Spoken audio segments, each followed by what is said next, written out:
So let's shift gears here to the defensive line for LSU. And if Mason Smith's going to get all the talk, if LSU wins games this year, Mason Smith is going to be a presence and a big-time factor in a lot of the key wins for LSU this year. But there's one guy, Mekhi Wingo. Mekhi Wingo has established himself as a good player for LSU, but if there's one guy on this LSU team that his play is going to be his play will be more critical than any other, it's probably Mekhi Wingo. Mekhi Wingo needs to have a really good season, and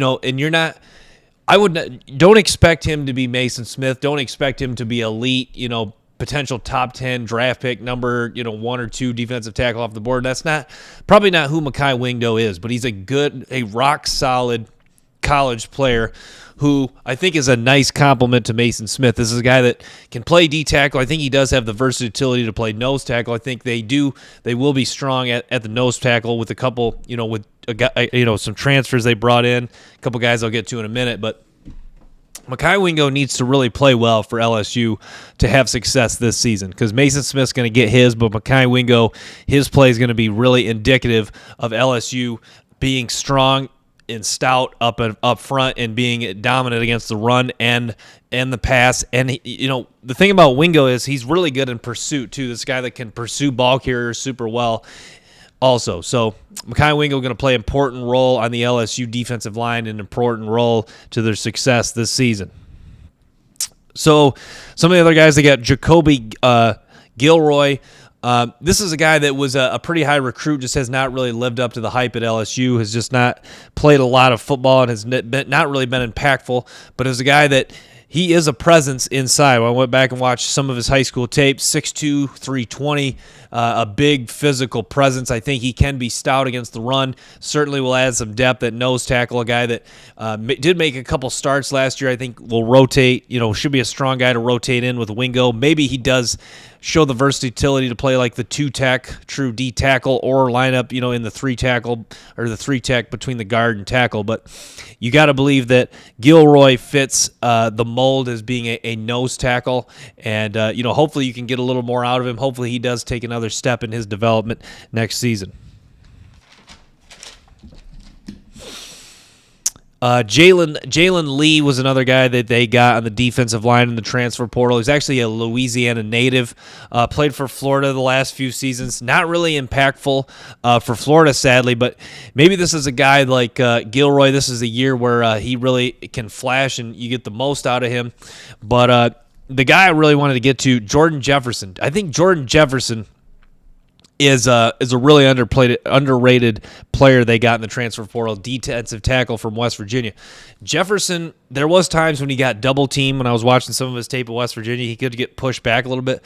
But this is a guy that's very strong in the upper body. He's got active hands. He does have the enough quickness and burst to beat offensive linemen when they're moving, when they are down blocking in zone. So I like Jordan Jefferson's game. I think he'll be a strong piece of the LSU defensive line. I think he'll make a lot of plays, make a lot of tackles. I think he'll be impactful. Paris Shand, another guy they landed from Arizona. Shand's a good player. Did some nice things for Arizona. Just played in 9 games the last 2 years, but does have quite a bit of experience as a guy that 6'5", 280. Jordan Jefferson, a big guy too, a defensive tackle. So they do have some size. I think that leads me to my next point. Deshaun Womack is the 5-star defensive end that they're bringing in. I think Brian Kelly's plan is, okay, we got size. We got some guys that are stout against the run. We've added depth in the defensive line. Hopefully we stay healthy. Mason Smith is kind of our unicorn, guy that's versatile. We can line him. At 3-tech, you can move him out to like the 4 or 5-tech, maybe even, stand him up. I think he does. I don't know if that's necessarily his strongest suit, but he certainly could do it. So Mason Smith, the guy that can do it all. Now we have some size inside with Wingo, Jefferson, even Paris Shand, who's a guy that, him and Savion Jones, true defensive ends, guys that, true 3-4-tech defensive ends. So now, you got guys that can stuff the run, big physical presence, run stoppers. Now you add Deshaun Womack. Deshaun Womack, when I watch his tape, I worry that he does not have a lot of upside just because I think some of the power, the speed to power, the the quickness to power is missing from his game, but this is a guy that certainly can win with speed. He's got really good pursuit. He's a guy that can create havoc in the backfield when teams are running read options, and is a really strong tackler. He's got instincts for getting the ball on fumbles. So Womack, I think, even though I don't know how high of an upside he has as an all-around pass rusher, I think he is certainly a guy that his speed rush will be a nice compliment. And to me, this goes back to another. I think when you really dive into a football team's roster in the way they're recruiting and then their depth chart, I think you start to see the whole picture of the plan in place as far as recruiting. I think that was the plan with Brian Kelly and this coaching staff, probably Matt House, the defensive coordinator, and some of their assistants. Let's get a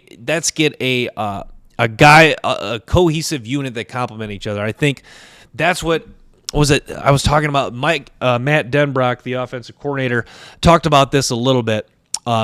With the tight ends, that they have a unit that complements each other. I think that's what they're trying to get at on the defensive side of the ball. They want a unit that really complements each other well, not as opposed to, ideally you want a bunch of guys like Mason Smith who are just unicorns that are dominant against the run.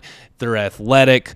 They can hold the point of attack. They can set the edge. Ideally you want a group of defensive linemen like that.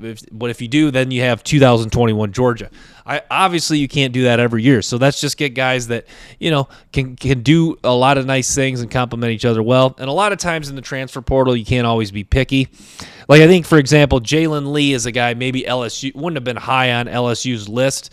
I mean, a guy that played at a big-time school. He played high school football at Louisiana, so he kind of, played in the SEC, high school in Louisiana. So from a how should I say this? I guess it makes sense from from a logical standpoint, I guess, why they would choose him, it makes sense as far as proximity to home, and he's a local guy, but Jalen Lee, a guy that still needs to be productive, and that's the thing with the transfer portal. I think a lot of times, I think Brian Kelly in the LSU coaching staff is a true example of, you use the transfer portal to create depth. I think a lot of schools want to swing for the fences and get like Michigan State had with Kenneth Walker, or actually staying with LSU like LSU had with Joe Burrow in 2019. They want that, or Alabama, Jamison Williams. You get my point. You want, a lot of teams are trying to swing for the home run play. Hey, how about we just get good football players? And it's interesting with the transfer portal. It's interesting to see, okay, Jordan Jefferson, you watch him at West Virginia. You see, a big guy that's not going to play maybe a ton of snaps, but, powerful upper body, made an impact in the Big 12, which is, not the best conference as far as, defensive linemen go anymore, but, he's still a big presence and, powerful hands. So let's see how he can make an impact for our football team. He can add depth. He can be a key contributor even if he doesn't start. Maybe he can play special teams. Not everyone's just thinking, hey, let's get Kenneth Walker where, with Michigan State, where he's our identity of our football team. Let's get Joe Burrow where he's going to, shatter records for passing yards. That's, this is LSU. Like, I'm just kind of building off this point, rambling a little bit, but LSU, Brian Kelly, they got a plan, and they appear to know what they're doing in the transfer portal, landing the number. So I'm going to wrap with that. Thanks for tuning in to Bayou Bengals football. Make sure to stay tuned for the top LSU football talk daily. We got new podcasts dropping daily. We got clips coming. So thanks for tuning in.